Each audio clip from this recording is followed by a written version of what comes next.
viewers, how are you doing today? Today it's another day for my liberation gospel, and I'm talking about the plan to dip Koran in the sea and Igbos fears resistance. Some of you may have listened to the euphemism that of dipping the Koran in the sea. Well, I'm doing this talk today not as someone who is anti-Islam, no, not at all, because I believe we have genuine Muslims. We have Muslims that are peace-loving. We have Muslims that are holy, that are interested in humanity, and that want their coexistence with people of other faiths.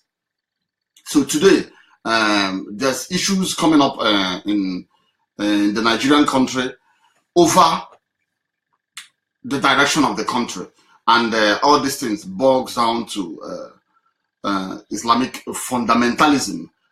It's partially Islamic fundamentalism in the sense that ever since Osman Dan Fodio led his guys to invade the Hausa territories, today's core not only the Hausa territories, but the tribes in the northern Nigeria, that things has not been well, and that's euphemism that we got used to, of dipping the Quran in the sea. I mean, extending their territorial gains to the Atlantic Ocean, which borders, you can find, or borders the Niger Delta of today. So that is what has been going on. That has always been the key motive of the core north. And when we say the core north, it is the Fulani. The Fulani are orchestrating all that is happening, and because of the defeat of the Hausas, they've been using not only the Hausas and the tribes or nations in the core north. They've been using them, throwing them up as being their vassals. They've been using them to not only negotiate power, to force themselves on the power corridor in Nigeria. And it's important to know that there are still many tribes in the north, the Dukawas, the Kambari, the Kanore, the Magi, the Biroms, Bata, even Jukun, Chamba, Angas, Gware, Nupe, Katab, Ngawa. There are lots of tribes in Nigeria, but because of the way the British structured the country, they brought out the major tribes and gave power to the ones they found favorable, disposed to being subservient to them. So many other tribes have been pushed down in Nigeria, especially in that north. And before, we used to hear one north, but since the beginning of this political dispensation, I mean, this republic, we have seen that there's no unity in the north. They've been deceiving those who want to be deceived in Nigeria.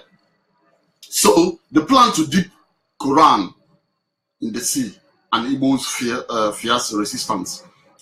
Sorry, I think that's one of the problems we're having in Nigeria. That's one of the problems. There have been easy killings of Southerners, particularly Igbos, in the north, and that's one of the reasons the quest for Biafra has been resisted by Nigerians. The core people ruling Nigeria, I mean, the Fulani, or Nigerians will always say Hausa Fulani, but I address that as Fulani because Fulani is different from Hausa. The only thing is that they decided to drop their language. They are still a minority in Nigeria, among the Fulani that still speak that's their Fula, and still reserve their way of life. But they just got to be diffused with the Hausas presenting it to Nigerians, and because the Hausas have been downgraded, not only downgraded, intimidated, and their history almost totally erased, so they cannot even resist against the Fulani. But if there's any possible balkanization of Nigeria, then you will see what has been bottled up in the core north for a very long time. There was something I said recently about what the Fulani has been doing in the core north. They are extending it in the south. As in, I did my research and talked to some of my Hausa friends. If you go to almost every Hausa family, you will see trace of Fulani blood. You know, they've been involved in raping their women, taking women by force. I mean, if you're a Hausa girl and you're very beautiful, I mean, your parents don't even have a say, let alone yourself. Many of them are married forcefully. We know about the issue of child marriage in Nigeria. Girls as young as 12, 13, even 11 are married off. It's still being practiced in the northern part of Nigeria. And the real culprits are those who tag themselves as the Islamic leaders in Nigeria. Now, let's go a bit back to history. I've said numerous times how the Fulani Hausa Wars came up from 1804 to 1807, around that area, after the conquest of the Hausa kingdoms. Even before the conquest of Hausa kingdom, there was the Borno today. The Borno state we know about today. We know about economy, the economies of Borno. They've had their sort of kingdom or semi or quasi empire before the emergence of the Fulani.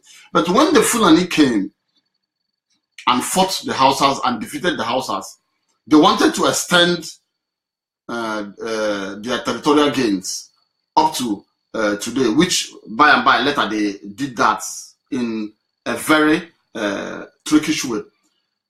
There was an outcry by the economy, the ruler of the Kenan Borno Empire as at that time, because the Fulani had this reason of Islamizing the territories to get arms from their supporters, particularly the Ottoman Turks. Then Turkey was running a big empire, which many of you who have read political history are abreast with. The Ottoman Empire. The Ottoman Empire did a lot to support the Fulanis in their invasion of the of northern Nigeria as at that time, though it wasn't Nigeria as at that time. And there was a time the current president of Turkey came to Nigeria. I think that should be early this year. That should be early this year. I mean, Erdogan came to see Buhari also, and that was why when I saw IPOB, the indigenous people of Biafra, talking about Turkey, I said, look, this is a wrong move, because Turkey can never support Biafra unless Biafra emerges. Then they will want to have bilateral relationship with them. But for Turkey supporting the emergence of Biafra, it cannot happen unless you guys don't know history or you don't follow global things. They will always support their people, because Turkey prouds itself as the modern curator of Islam, the way Fulanis pride itself in Nigeria, because they brought Islam in Nigeria. They conquered the Hausas and the neighboring tribes, which I have called. They're still pushing. They even conquered part of Yoruba. Today, you know about Ilorin. Ilorin is ruled by a Fulani emir, whereas it's a Yoruba territory. And they are using different tactics to dip that their Koran in the sea. Their tactics is coming in different form. First, they were handed over the rulership of Nigeria by the British, and since then they've been doing a lot of things, falsifying figures and the population, saying they are more, which they are not. Partitioning, you know, after the Civil War, the derivation policy was rearranged. We kept quiet, and they've been intimidating the southern Nigerians. They've finished with the north. It's just democracy that came up and woke up many in northern Nigeria. And today, the current agitation of the Igbos are beginning to yield fruits in northern Nigeria, because the north is not one. The north is not united. So whoever is thinking that the north is united is living in a fool's paradise. You are wasting your time. They are never united. The Fulanis are hated so much in the north, but unfortunately they cannot rise to challenge the authority, because the authority over their dominion over their fellow northerners is surpassed century. If you know, when they came in into northern Nigeria, and when they defeated the Hausas, up to even the time of Nigeria independence, it's not a few years, it's centuries. So you can imagine, and they've successfully planted their seed by rape, by forceful marriage, by intimidation of their fellow northerners. And the only people in today's modern Nigeria that challenge the authority, that can stop whatever they are doing, and that can handle them comfortably well, are the Igbos. But unfortunately, the history of Nigeria, the problems the British have, the Igbos favored them. And this is where we have been losing, coupled with the fact that the Civil War, they deceived the rest of Nigerians to fight against the Biafra. And since then, they've been finding one way or the other to penetrate into the eastern hinterland, because they've penetrated the Yorubas already. Should I say majority, as in 40% of Yorubas or 30% are Muslims. 40% of Yorubas are Muslims.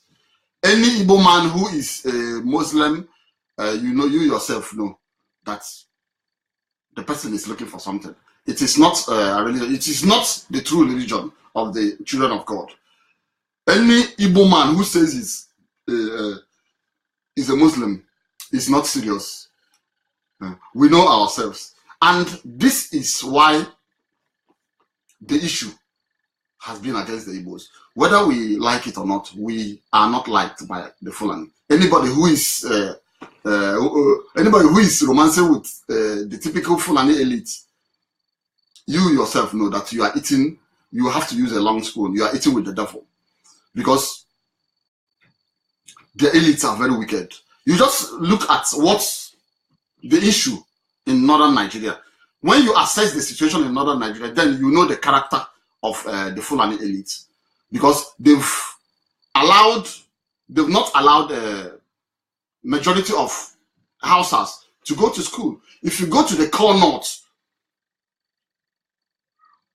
the Fulanis rules. All the emirs, almost all the emirs are Fulanis. They're ruling over the owners of the land. The owners of the land, they have no say over their land, over appointments, over money, over everything. And they've used Islam to hoodwink them. They use Islam to blind them, making Islam a way of life and a path to divinity. So it is only the Igbos that can stop this wickedness and their quest to Islamize everyone in this God-forsaken country called Nigeria. Now, there was a statement Ahmadu Bello made. Sir Ahmadu Bello, let me use it, on October 12th, 1960. He told the Parrot newspaper as at that time, we had a parrot newspaper, that the new nation called Nigeria should be an estate of our great-grandfather, Ottoman Danfodio. We must ruthlessly prevent a change of power. We must use the minorities in the north as willing tools and the south as conquered territories, and never allow them to rule over us or have control over their future.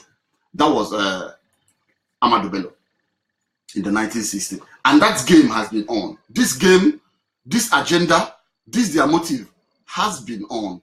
So this is why there have been every calculated move to emasculate the Igbos and their brothers not to have access to power. You can see the Buhari today. Buhari is not from his body language, from his ideology, from the way he's running things. He doesn't even care about the prosperity of the Nigerian nation. They don't even care. They just want to remain in power and Islamize. Many things, many policies are coming up, but unfortunately, some of us don't see far. We've seen Boko Haram. Before Boko Haram, we know about the usual killing and the least provocation. Anything about Islam in any part of the world, you see one or two heads who rule, or even more than that. Shops in the core north. Do we talk about Gideon Akaloka that was killed publicly, and it was even filmed? It was filmed, and his head was cut off and hung on a stick and paraded around Kano. What happened? Or do we talk about one of the so-called Nigerian leaders who even excelled in the Nigerian financial sector? Many of you know him. He was one of the nine guys that studied under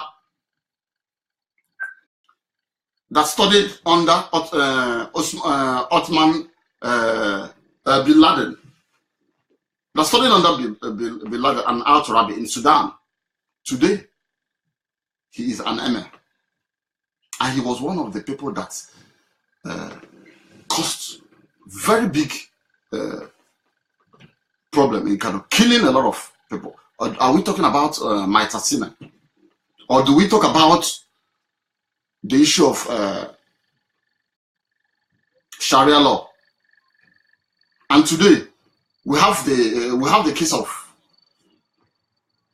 the herdsmen. The herdsmen, they're looking for grazing grounds. The ones grazing routes across the country. But unfortunately, people do not have the sense of history that through these grazing routes, land, they will be settling along these routes. And before you know it, an accession of land will start coming. They will start fighting the owners of the land, which is happening gradually. If not that some of our people have decided to call a spade, to stand up and demand for their rights to protect their people, a lot will be happening in Nigeria.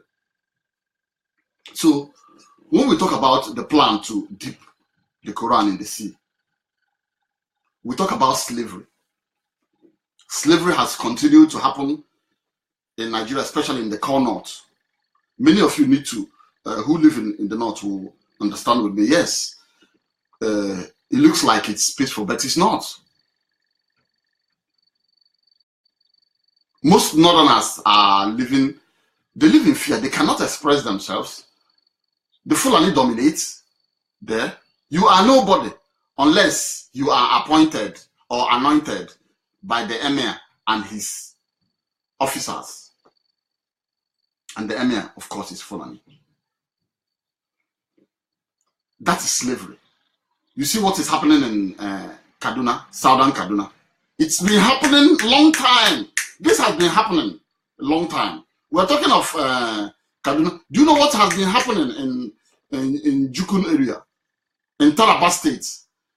Even those they used, the Danjumas, the Gowon, also his people are not even safe. They've been killing their people. But unfortunately, they cannot talk because they were tools that was used against the Igbo man. Today, where are his people? We know about the issues in Jos.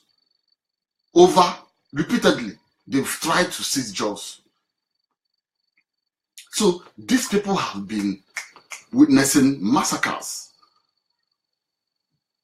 I mean, only God knows when it started. But because of democracy, because of the emergence of social media, we've started seeing things. And because more and more Nigerians are now outspoken, I thank God that this agitation, the renewed agitation for Biafra, is beginning to awake Nigerians. Not only those in the old eastern regions. Yorubas are beginning to talk. Even Hausas. There are Hausas that are Christians. People, other tribes from in the north are beginning to talk, because a lot has been happening in the country. A lot of evil has been happening in that northern part of Nigeria, and they're bringing it down to the south. Slavery.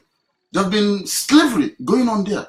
When you are in your land and you cannot express yourself, and you don't have right to ownership of properties, you cannot be free to worship the way you like. That's slavery. It's been happening in the north. What about imposition? Imposition. This is why there have not been peace in Nigeria, because the oligarchy is all about imposition. Imposing people. Even they've extended it from the time of the Civil War, when states were created, military administrators, you see that people were imposed on us as leaders, even those who God knows how they were born. Some of us who answers Chike Okonkwo, unfortunately their dads are Fulani or Hausa Fulani, however you put it, whereas their mom, Igbo, are returned back to us, and they front themselves as Igbos, disguising themselves as champion of Igbo cause, whereas they're not children of God. We know about, in Imo State, there was a time a military administrator was sent to Imo State. The silos that was used to pack bean, that when we were kids, I remember every morning, like in many modern countries, refuse trucks will come and pick them up. The military administrator had to pack all those beans and the silos and sold them off. I don't want to start talking about how wicked these elites are, because I've assessed them, I've ruled them. When they cannot allow you to express yourself, when they want to dominate, if they are not in charge, there can never be peace. Many of you can attest to what happened to Goodluck Jonathan. Goodluck Jonathan was just swept because he was afraid. He was afraid to continue to fix it. Yes, I know there were criminals surrounding him, but him as a person is a good man. But unfortunately, he was too weak for Nigeria. He almost licked asses in the north. But at the end of the day, what happened? So imposition, this is why we are still having problems. They love to impose. They want to Islamize the whole country. But unfortunately, it can never happen. It can never happen, because that is daydreaming. What about violence? These people are violent. Very, very violent. They have no value for life. But unfortunately, the only way it seems to match them is violence. When they act, you retaliate. That is the only grammar they have, because they think they have the monopoly of violence in Nigeria. I'm not preaching violence, but the best method of safeguarding your life is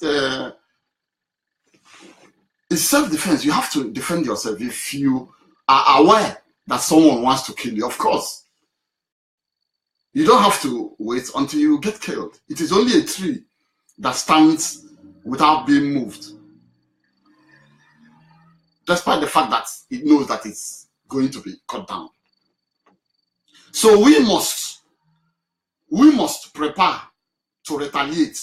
That is the only language they hear.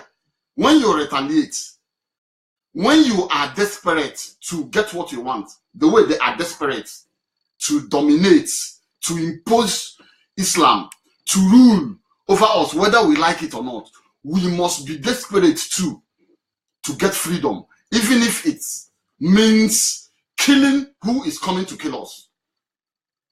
Because that is the first law of nature, self-preservation. If you don't decide to preserve yourself, then you will die like a chicken. Violence. We've been seeing violence. The days of this man was cut down in Kano, this Igbo man was cut down in Kebbi, is gone. We must learn to retaliate. It's very important, because that is the only way. The children of God they have a right to defend themselves. I'm not preaching violence against anybody, but in the case of your life being threatened, you must react. You must react. It is pertinent that we learn how to match force with force, because that is the only word the enemy hear. Violence. They don't have monopoly of violence, but they are violent, and they want to use violence to dip that their Koran in the sea.